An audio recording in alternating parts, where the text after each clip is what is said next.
Moody's downgraded U.S. debt over the weekend. We'll be talking about what this means for the economy and the markets. Bond markets continue to grind a bit lower with the yields going up, and the stock markets are on their fourth week or fifth week of recovery straight. We'll talk about what's next for the markets with Ted Oakley, founder of Oxbow Advisors, and Ted has a new book, Second Generational Wealth. What do you want for your kids? This is a very interesting read about passing your wealth down to the next generation. We'll be pulling some quotes of wisdom from the book. Thank you for joining the program once again, Ted. Good to see you. Thanks, David. Good to see you. Like I mentioned in the very introduction, we have this V-shaped recovery in the markets that's lasted a couple weeks now straight. And I'm going to get your outlook on what's going to happen next, whether or not this is the beginning of the end for the bear outlook. But let's talk about this U.S. debt issue first. So Treasury Secretary Besson called this downgrade a lagging indicator. I think Moody's is a lagging indicator. I think that's what everyone thinks of credit agencies. Moody's ratings said last week that the downgrade from AAA to AA1 reflects the increase over more than a decade in government debt and interest payment ratios to levels that are significantly higher than similarly rated sovereigns. Stock markets are not moving too much in the news today, Ted. How are you interpreting this downgrade? Well, David, I'd have to agree with him on the agencies. Over the decades, I've seen these agencies watch a lot of companies go bankrupt, and they come in at the really last minute, and because they didn't want to come out with. But if you look back, S&P did the same thing in 2011. I think it was 23 that Fitch did it. So Moody's was just late. I don't know why they were just getting around to it now, because they had all the fireworks to be able to do it in the last 2 or 3 years. But it doesn't change anything really. I think the bigger question for probably the bond market right now is what's going to happen. It looks like this spending bill and all this is running into some trouble, and that may be a little more for the bond market than this actually, but we'll see. The U.S. has $36 trillion in national debt, according to the Treasury Department. It began growing steadily in the 80s and continued increasing during both Trump's first term and Joe Biden's administration. This has been an ongoing trend for decades. I wonder if this has any significant impact on the real economy in terms of inflation or economic growth. Have you noticed any correlation between rising debt and growth? Well, it does eventually. In other words, what happens is if you look at when you borrow money, you try to look and see what's my return on it. And if you look over the last 25 or 30 years, every dollar of debt that the U.S. has taken on is getting a lesser and lesser and lesser amount. We're not even getting a dollar return for it. So that's how you look at that. And then it's interesting when you go in an exact opposite direction. You look down at Argentina, and their debt's been upgraded, and they're actually probably doing the right things and really getting tough. And yet we're ours are getting downgraded, and we're not doing the right things. And so I think that's the tale of two countries. Okay, this is, by the way, the deficit as a percentage of, well, this is millions of dollars, but the percentage of GDP looks similar. I'm going to point out that if you just roughly overlay this with the S&P 500, it looks like there's a positive correlation between how wide the deficit is and the stock market. In other words, it appears that in the past, whenever the deficit goes negative, that's when stock markets start to boom. I think, well, the exception would be 2008, but in other cases, yes. I mean, is that just, we Well, talk no, about we want to reduce yeah, the deficit, but yeah. that's correct. That's correct, because maybe that's where the money goes. And the reason they're running a deficit because they're spending. Yeah. And so, you're exactly right, David. That's why it happens that way. Unfortunately, it's like a short-term dope addict, and so you got to back to the real world eventually. But that's the difference. And then one of the difference, in 2011 when they lowered S&P lowered it, we only had I think 78 or 80% debt to GDP, U.S. debt. Now we're 120. I mean, it's a totally different game now. The S&P is on its track to retest previous all-time highs in early 2025. It's gone up. Let's take the trough to its current level, about Yeah, it's climbed about 20% since the beginning of April, Keys. Ted, sorry. I just referred to you by your son's name. Hi, Keys. Anyway, Ted, what's going to happen next? Is this the beginning of the end for the bear market that we've seen? Well, I don't know about that. I just know we look at companies and, one of the things we found when the markets were breaking down, and we run a lot of screens, and we got to the point where 12 or 14% of those companies were starting to get in the zone where they were really getting cheap enough to buy. And we did buy some things. But now, just in the last week, we run the screens. We're right back where we were. Everything's totally overpriced. I mean, we're back at 22 times future earnings, which is not now that's not to say the market can't go to 30 times future earnings, but I'm just saying it's expensive. Most of the companies are expensive, and you have to really be careful of what you buy. I've just noticed, I think I pointed this out in previous episodes as well. If you just take a look at what happened since early April, which is after Liberation Day, after Trump announced reciprocal tariffs in other countries, if you just take a look at what he's done in the past, during his first term, he's announced tariffs not on the same scale as this year, obviously, but the markets reacted in kind of a similar fashion. Ted, if you look at what happened in 2018, markets went down about 20%, and then a subsequent recovery after some resolution regarding the trade war was reached, and then it kept climbing until COVID hit. So I'm just wondering whether or not this is kind of the same pattern repeating now, Ted, when we have an administration in the White House using tariffs as leverage, and then once he gets what he wants, he reverses them, and markets think that everything's going to be all right again. Well, that's a narrative they use. No question about that. I mean, if you look at it, they use this narrative to make sure that everybody thinks that, hey, it's like saying, okay, I'm going to cut your leg off, and then you come back and say, well, no, we're just going to cut your big toe off, Yeah. and you got to feel good about that. See, that doesn't make sense, but it still hurts. But that's the idea of all of this. We're going to go huge and then come back and make you feel better, but it's a tactic. I mean, in the real world, it still has most of the businesses are still upside down on what they're going to buy, all this sort of thing. Just like Walmart last week when the president said, "Hey, you just got to eat the tariffs." Well, I doubt if they eat the tariffs. Okay, so you get into things like that. Before we continue with the video, let me tell you about a very interesting stock, Giant Mining, ticker BFGFF. It's the sponsor for today's video. Check this out. Not only does it own a copper, silver, gold project in Nevada, but it also recorded its best ever drill intercepts in September 2024, with additional great results in the past few weeks. This company is one of the most interesting companies that I'm following right now in the resource space. On February 14th, Executive Order 14213 was issued and implicitly prioritizes copper as a critical resource. Nevada, where Giant Mining's copper project is situated, has constantly ranked among the top mining jurisdictions in the world, which is why I'm bringing this company to your attention now. Giant Mining's balance sheet is now fully funded for its drilling programs in 2025. The company is well positioned to accelerate its exploration efforts and potentially capitalize on emerging copper market opportunities. The share price is down by 50% since early February due to market turmoil, so I'm highlighting the company to you today for a reason. Giant Mining owns the Majuba Hill Copper Project, a past-producing mine. In the past 4 years, management and the company's geologists have actually expanded the copper deposit, and this past September, Giant Mining hit their best ever drill hole. Historic underground mines at the Majuba Hill project produced copper, tin, and silver from the early 1900s to the 1950s, including 2.8 million pounds of copper, 184,000 ounces of silver, 5,800 ounces of gold, and 21,000 pounds of tin. The infrastructure is ready. They have access to roads, power supply, transportation, water supply, ore stockpiles, processing space, processing plant. Do your homework on Giant Mining today. Ticker BFGFF. When you said that things are overvalued, are you talking about today, or was it Yeah, today. overvalued in early April as well?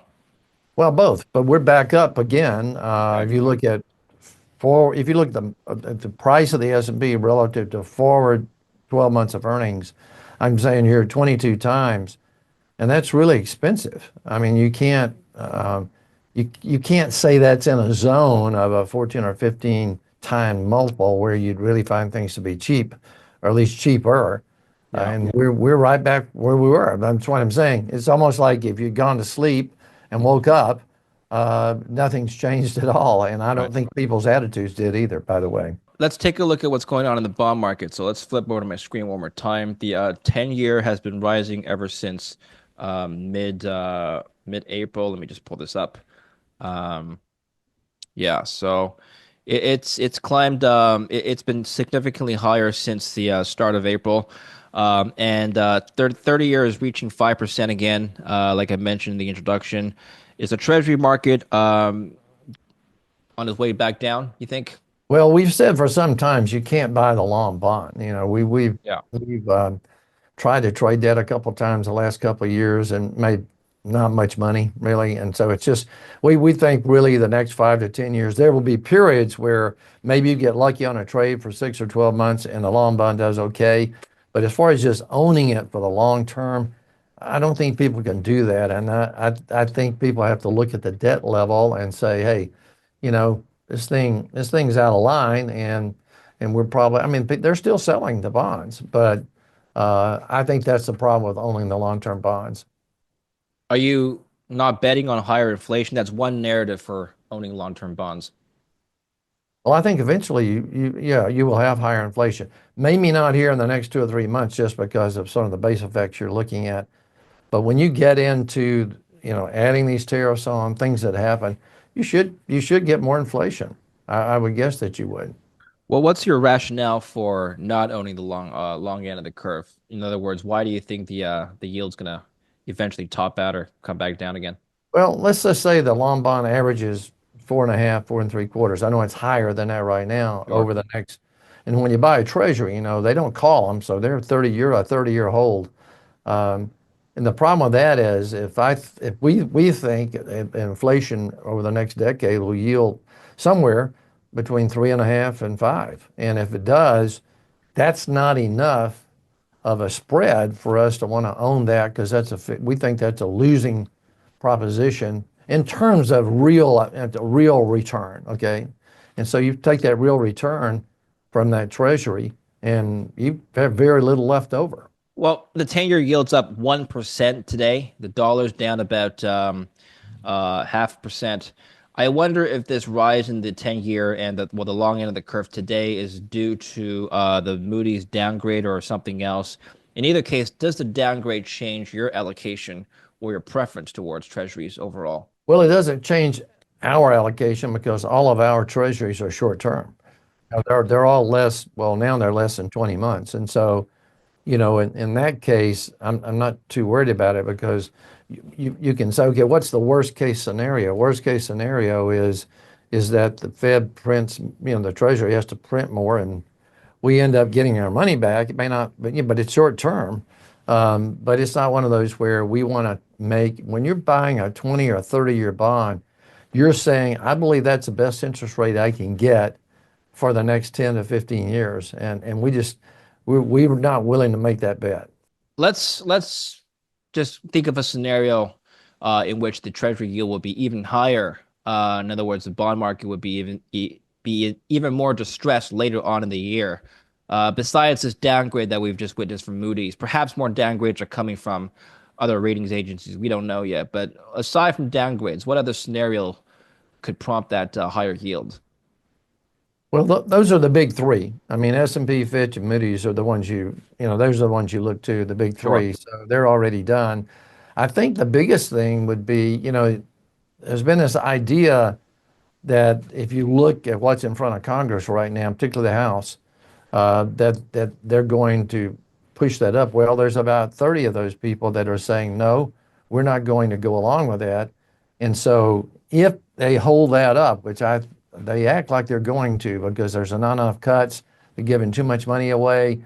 And if they do that, then the Treasury is going to have to come back then and issue more treasuries than they probably wanted to, because you're going to be in a situation where you're up against the debt limit, Yeah. and all of a sudden you go into that shutdown mode again, and they're not going to shut down, but they're going to talk about it. That to me is the bigger question here, rather than what the down agencies just did. So when you're betting on the short end of the curve, are you also betting on the Fed to cut soon? Here's the CME Fed Watch tool.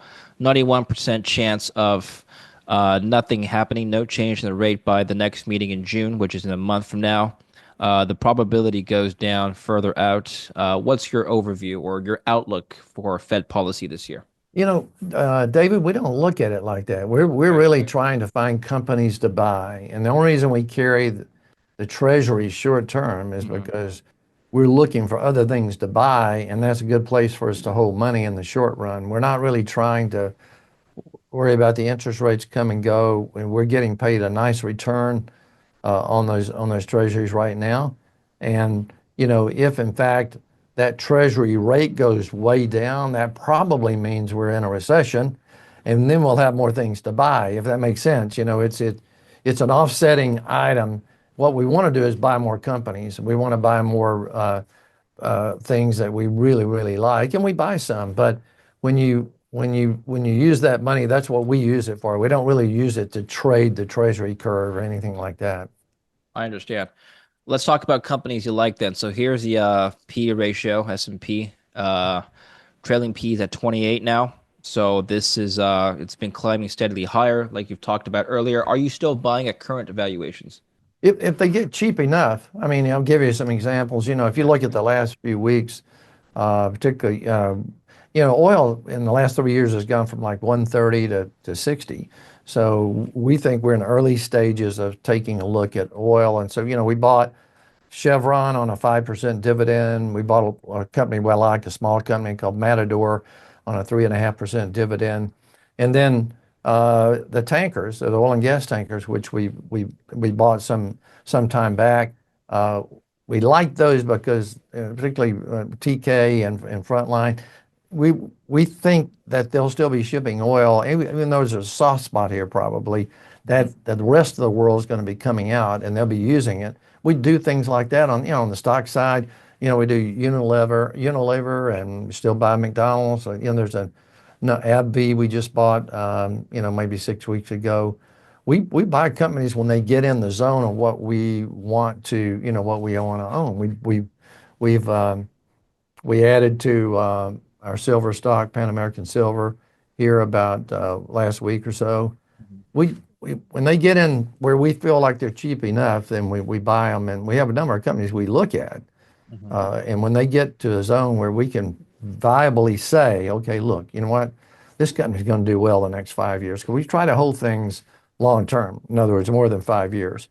But if we get to that point, then we'll buy the company. And if all of these stocks just keep on rambling higher and they get really, really expensive, we're not going to participate in that necessarily, particularly for new money. And we've owned a lot of companies we've owned for many years. You look at Visa and MasterCard, Microsoft. We've owned those companies for many years, by the way, and they've been great for us. But they're not necessarily in the zone where we would find them to be terribly cheap right this minute. I'll get to oil and commodities in just a minute, but you brought up Microsoft, so it's one of your it's one of your holdings, Ted. So Yeah. a huge jump up recently. The tech sector overall. How are you feeling about this space? Well, you can't rule out. Microsoft's one of those companies we've owned, like I said, a long time, and it was one of the few the only company really that came out of the tech bust of 99 to '01 or '02, and actually went to a new high. A lot of those companies never made it. You take that group, but they did. They changed horses, changed a lot of things they were doing, changed business models, and so they've done really well.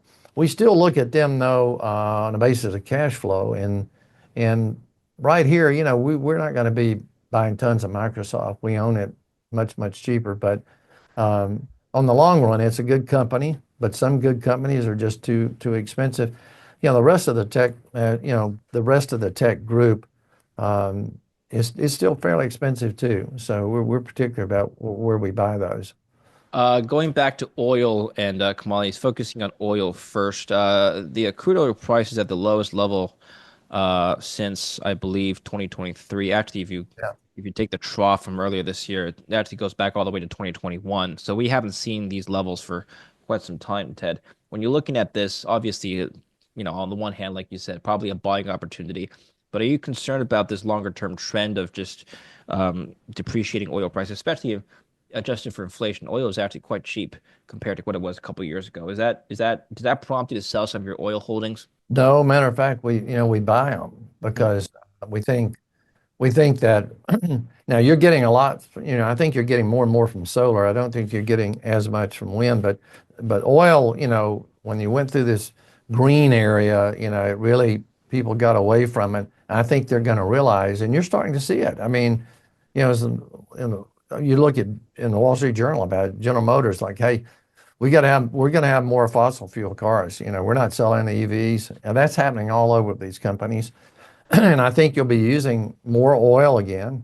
And like I say, it's had a big correction. Just Yeah. call it 50%. And you got to get in front of this stuff and buy the right companies. And if you buy the companies that pay a good dividend to you, Exxon's another one, you can afford to hold it because, like with Chevron, we get more on the dividend than we get on the Treasury. And so it's that kind of thing you do. You try to get in front of it, and we feel like that's the next move you'll get from oil over the next 12 months. It'll perk up. I'm just using Exxon as an example because it's one of the biggest, but we can take other companies. But why has Exxon in particular outperformed oil over the last 5 years, over the last 1 year, and actually year to date as well? It's down less than crude oil has. I mean, you typically think of stocks, especially in the resource sector like gold and silver, as being a leverage play. In other words, it has higher beta. If the commodity goes down, it'll go down more. But that doesn't seem to be the case. Well, I think the biggest reason for Exxon, David, is because if you go look at the two primary exchange traded funds that are oil, then Exxon is Mhm. a huge holding in both of them. In the I same see. way, so when they buy them, it's the one that gets the kick because it's the largest holding, and so that's the reason for Exxon. I'm not saying Exxon's not a good company. I'm just saying that that's one the flow of that is the reason why Exxon gets a kick. What's your take on small caps right now? Are you looking into that space? Is that good value now? I mean, it hasn't climbed back as much as the S&P 500. I mean, if you just take a look at where it was previously a couple months ago versus where it is now, it is up about 20% or so, which is the same percentage point or percentage move as the S&P from its trough, but it hasn't nearly retraced as much ground as it's lost. For us, David, we don't really emphasize too many in the small cap area for this reason. They're not liquid enough for us Okay. because we have to buy a lot and sell a lot if we sell it, and they're not liquid enough. And the other thing is when small caps really do well when you have inflation really popping real hard high because they can adjust a lot quicker. We haven't had that. It's higher, but it's not to a point where the big companies can't adjust to, and they were able to finance a lot of things at cheaper prices, 3 or 4 years ago. But small caps, I just don't think it's been their day. Now, if you want to own some of them, it's fine. But for us, it doesn't have the capacity for us to own a lot of them. All right. Let's move on to the precious metals. You mentioned silver and gold earlier. Gold has had a great run this year. It looks like it's been losing some steam ever since the reversal of the tariffs, May, where come mid April. That is, if you take a look at what it's been trading at relative to the S&P, the inverse correlation is starting to come back now, Ted. I wonder how you're positioned on or how you feel about the precious metals relative to the stock market here. Well, I have to say, David, I don't think they're finished. Now, Mhm. that's not to say, though, and I think people should be aware of this, that if you had a 3,500 gold price and gold corrects to 2,900, let's say, that's fairly normal after you get a really big move in gold. And what you don't want to do in these sorts of things, if you believe in it, over the next 5 years, which we do. You don't want to get shaken out on that downtick because you'll start to think, hey, this thing's over. It's going to go back to 1500. And we just don't think that's going to happen the way the world's structured today. So you could easily get a shakeout more here. And I think people, if you don't own gold, that's probably not a bad time to look at it if it's weakening and look at some of the miners. But one of the things I've always found about gold for us is that you you can't really trade it real well. You have to own it. In other words, if you're going to own it, you just own it. It's going to go through times when it doesn't do well for a year or so, 2 years sometimes, but that's why we don't own, the whole portfolio in it, but we have enough. And so that's how we look at it. Year to date, and I'm just taking the beginning of 2025 to now, the gold miners are starting to outperform the bullion. This was not the case last year. If you just zoom out, you can see that if you scale back a little bit, the gold bullion has more or less performed the same as the miners, and in some periods last year, it's outperformed the miners. But why is it that this year in particular, we're starting to see an outperformance of the miners, especially when the S&P has had a really bad 2025? The main reason we think, David, and we own the miners, Yes. some of them, is that people can now see, before they were saying, hey, these companies are going to make a lot of money now that gold is going to see. It's a lag period though. Spot price goes up, and then you've got to wait 6 months. Now all of that feeds back into the pricing. So now you're starting to see it. Like if you look at, we have some gold companies. If you look at their price to cash flow, it's really low relative to where it was, say, in 2011. And so now it's catching up, and people are saying, okay, well, let's price these things out at 2,800 or $3,000 gold. That's what we do. And they still make a lot of money. I mean, a lot of money, a lot more than they've ever made. So I think that's just now catching up with them. Are you expecting more M&A in the space? In other words, if you are, would you be positioned more into the juniors? We don't buy the juniors because we're not good enough to know much about Okay. them. And I know a lot of people that do, and they're really good at it. And my hat's off to them. And they're probably, yes, I would say a lot of those juniors will get taken out, but that's not a space that we buy into. Okay, so your thesis for the seniors at least is that their free cash flow is higher than I guess normal, and they're able to expand Yeah, quicker. price to cash flow is really good for the companies, the top 10 companies. I mean, their price to cash flow is great. I mean, we added a small gold stock 2 weeks ago that they're not a big position, but a big small gold stock that's selling at 3.5 times 20 and 26 cash flow. I mean, that's cheap. you know, Yeah. and that's at 2,800 gold. So, you look at things like that, and you've got a buffer. And that's not to say it won't come down some, but it probably is going to do well over the next 3 or 4 or 5 years. So finally, finishing off on markets, I want to get back to your book now, Ted. Are you still more defensively positioned in terms of your posturing? I'm getting the sense that's still the case. Well, it is only because we can't find the companies we would like to buy. We find a company, we buy them. Don't get me wrong, Yeah. but uh, as a group, okay, and let's say we're looking at probably 300 companies that we'd like to own, we could own, and those companies right now, we just don't have that many in that zone right now. But energy is one of them. That's one of them. We have a couple of special situations. Bought a little Otis elevator, a couple weeks ago, and not a lot. But a lot of some of those companies are getting in a zone where they're cheaper now, so we take a look at them. I'm curious as to whether or not you and your firm have a screener in place, like a criteria. You have to like a hard criteria you use to screen stocks to buy. I wonder if that changes per changing macroeconomic environments. For example, today, do you, given the uncertainty around the economy and tariffs and today's debt downgrade, for example, yields going up, do you have like a certain price to free cash flow ratio that over which you would just not look at size, valuation, sector, Right. things like that? You would just say, hey, these are red flags, move on. Well, they are. If their debt to equity is too high, that's off for us. Okay. Okay.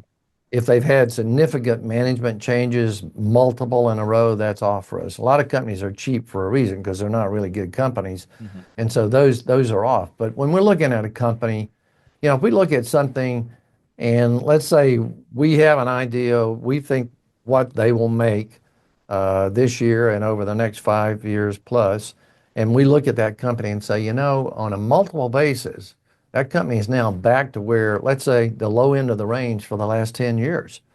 And if it is, then we start to look at it, and then we put a discount below that. So maybe we put a 10 or 15, 20% discount and say, that's the spot where we'd own this company. And some of them hit that spot. We'll buy them. And this is what that does for you. It allows you not to take really, really big hit. The individual investor needs to always remember this. The thing you want to guard against is the big hit, the big loss. And so the way we buy companies, we're not going to lose a lot of money in them because of where we're buying them, And I think the individual investor has to remember, what do you want to look out for? Number one, like Buffett says, don't lose money, and we hate to lose money. And secondly, you know, buy the companies that give you a buffer of safety, and for the next, and if it doesn't work, the worst case scenario is it didn't do quite as well as you wanted, you move it on, but you're not buying it at the high end of the range where the next thing that can happen is to go to the low end of the range. Yeah. Then you're really in trouble. But do your metrics for screening stocks, do they change for the cycles? In other words, let's say we're in a bear market right now versus let's say, in the 2000s when there was a soaring bull market. What do you kind of change the way you start here? Like do you look at more aggressive versus more defensive stocks to begin with?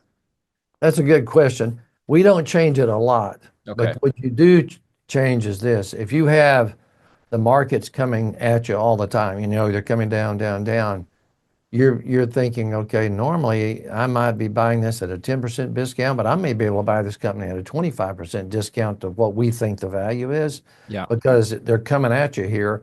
And we'll take a little leeway on that. I think that answers your question, but we'll Sure. change it a little bit if that's happening. We don't change it much on the upside though, because value is value. And if we can't get the right value, we're not going to chase that company. And I think that's what does a lot of people in. They chase these companies and then they're sorry they chased them. I know individual investors are really into the big Mag 7. You take Apple, number one owned stock amongst retail.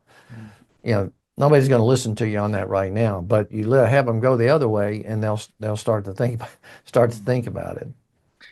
Let's talk about second generational wealth.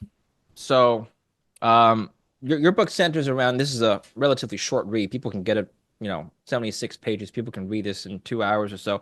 But it centers around passing down wealth to the next generation. First of all, before we get into some of the details here, have you noticed that there's been a trend towards how people are storing the wealth these days? Is it more into stocks, real estate, digital assets? Has it changed over the last couple of decades? Oh, no question about that. I mean, if you look at the wealth today, particularly people over 55, Hmm. they are all into the marketplace. I mean, bigger than they ever have been. And we've got all the numbers. I mean, they've ever been. So they really believe in stocks and they've got a lot of them. And that's where we are. That's where a lot of the wealth has gone, is in those companies. And, it's done well enough and they haven't been hurt badly. So they don't feel any big need to have to get more conservative. Page 51, you've got a few guidelines for the timing of financial gifts. Uh-huh. Says number one, don't give too soon. Your 18-year-old doesn't need a Ferrari or a condo in Palm Beach or $500,000 in the bank. Number two, don't impede independence. And then number three, don't feel the need to go all in. Number four, don't wait too long. All right, so that is a contradiction. Well, not a contradiction, but that's different from number one.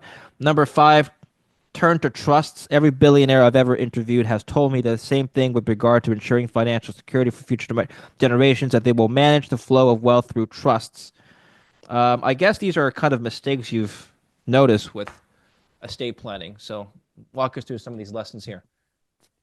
Well, I think there's an idea out there now, David. I've seen a lot of these family counseling firms and planning firms. They go to the really billionaire types, big money, and they talk about, okay, we're going to take these kids at a real young age and bring them in and show them the money and all this sort of thing.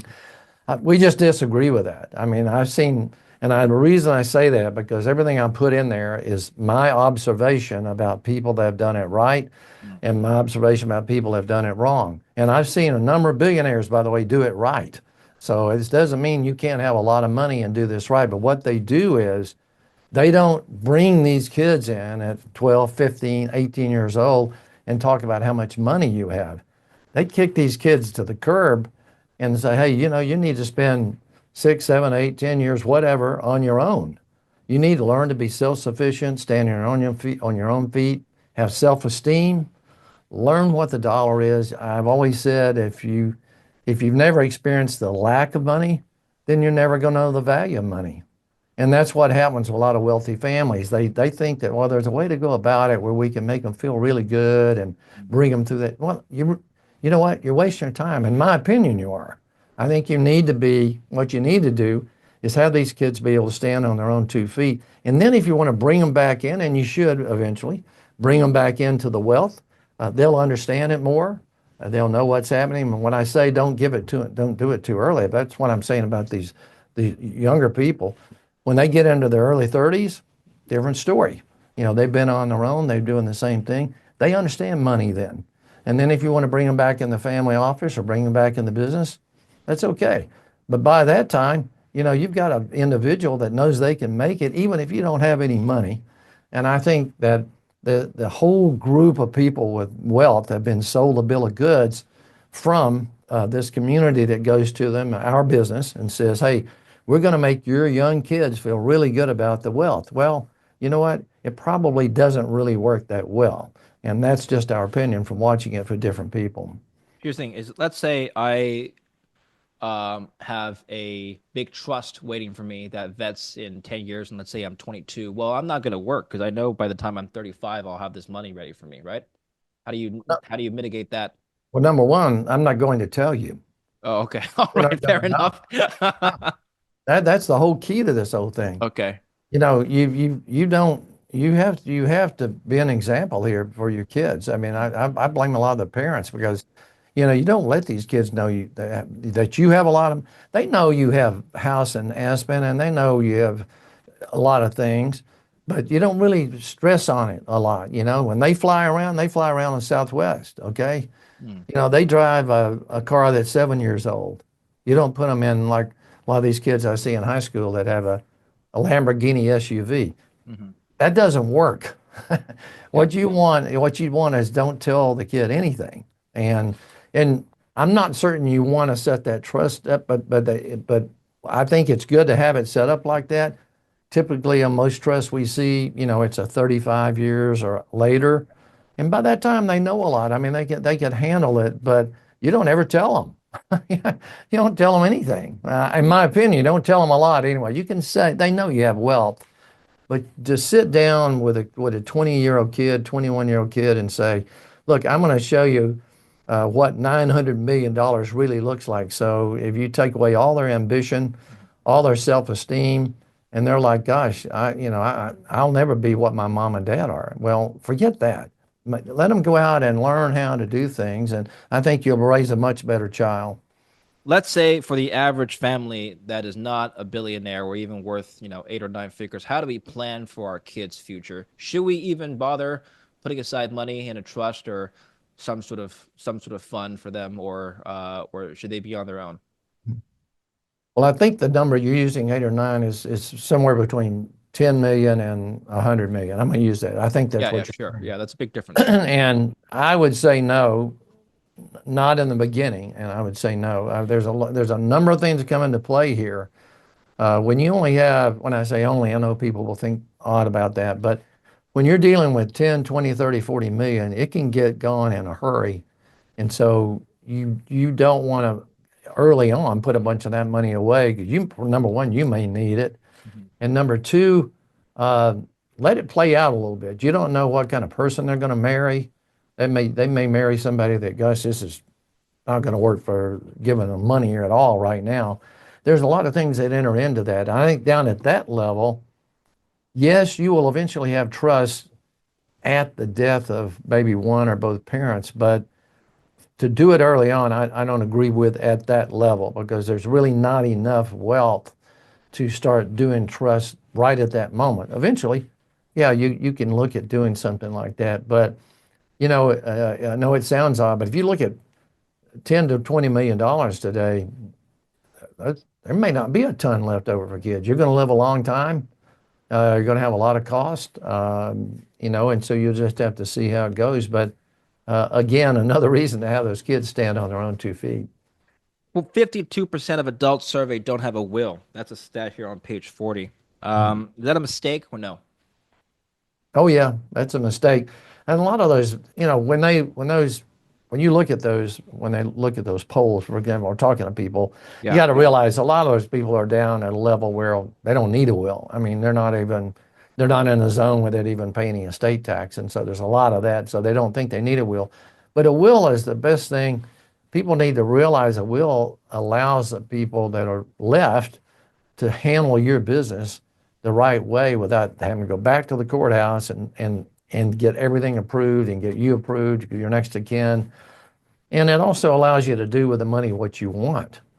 I mean, there may be situations where, it goes per surpies or whatever, and you're like, you know what, I didn't want that uncle of mine having that money or whatever. So you want a will. Yeah, you want a will for sure. What is the biggest takeaway that people should walk away with after reading these 76 pages? Well, the biggest takeaway is it's up to you as a parent. Number one, don't slide that responsibility off to some family counseling or family planning firm. Okay, it's up to you. All right, and the best thing you can do for your kid today. All right, it'll be harder for you to do. I know that, Hmm. but once they get out of college, you pay for the college, buy them a car or whatever. But once they're out, they're on their own. You kick them to the curb. They got to make money. You have to pay rent. They have to take care of insurance. They have to pay bills, and they will learn what it's like to have to handle money. That's the best thing you can do for that kid. Make them work from the time they're in high school. They got to work every summer, work between college semesters, and work is one of the greatest things you can do for a kid. And people are not doing it now, but I think they're missing a great, great learning experience for a kid. Let's say before they're on their own as an adult, making their own money, how should we as parents give our kids an allowance? Well, I always say don't go over a certain percentage. If you add up the amount of money you're giving your kids, and it'll sneak up on you. But if you say, okay, I'm paying for their house, I'm paying for the private schools, and I buy them a new car, and you start adding it all up, and all of a sudden you're 50% of what the kids are doing, then Mm. you're over the line. If you want a gift to them, we got fairly large gifting now every year. That's okay. If you want to help them, I think, with, a tuition for a kid, I think that's okay. But when you get into covering their living expenses day to day, I think you cross the wrong line. All right. Well, this book goes into a lot more depth than what we've talked about so far. There's also a chapter on in-laws and extended family. There's a chapter for the third generation. So, a lot of interesting insights here. So, again, it's not a terribly long read. People can get it, you know, done in a Well, couple hours or so. Where can we find this book? well, you can get it at our website for sure. You can get it at oxbowadvisors.com or Amazon or Barnes& and Noble as well. And I would say one thing, David, at the last thing I write about in that book is to the parent to say, look, if you've done everything right and you've done everything you could do and you've done it the right way and that child still doesn't turn out the way it should have been, you cannot go on a guilt trip here because you've done what you should have done. And they're individual people. You can't control them. Yeah. And so do the best you can and you have to go on down the road. All right. Good words of wisdom for you. Thank you, Ted. We'll put the links down below and follow Oxbow Advisors down there. Take care for now. Speaking again soon. All right, David. Thank you for watching. Don't forget to like and subscribe.